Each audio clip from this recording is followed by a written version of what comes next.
The worst thing you could do is only click that send button.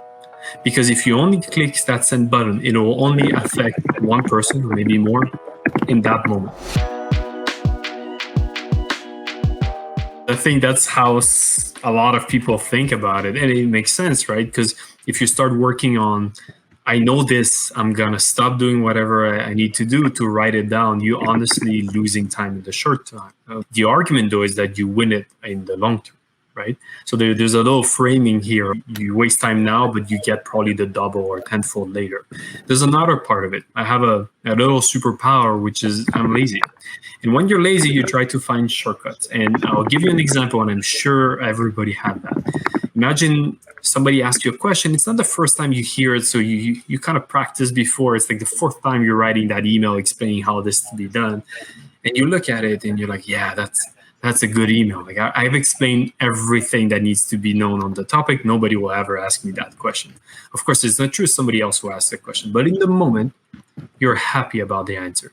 The worst thing you could do is only click that send button.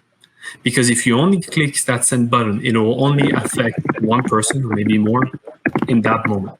If what you do on top of that is you copy that message and you put it in a knowledge management tool, it could be Confluence, it could be a Google Drive, some Word documents that is shared, there's some internal Wikipedia, anything. We use Notion at Greybox. It's a fantastic tool that's easy. If all you do is you copy paste this message there, next time you can refer to it. You can use it in your communication, but you can also send that information to someone. Maybe next week you can ask, hey, by the way, you asked me about this. I referred to that. Does that answer your question? Is there something else that I should add? Yeah, you said this, but we don't actually do this thing anymore. Oh, can you actually make the fix, right? You don't have to do everything perfectly. You can just take an email as a base, and whatever issue it has, the team can come up and fix it. And I think this is a fantastic lazy way. Everybody knows how to write message. We all spend a lot of time on emails. Just take a bit of that time, paste it in a tool like Notion, a knowledge management tool, but ask your team for feedback and improve that tool over time.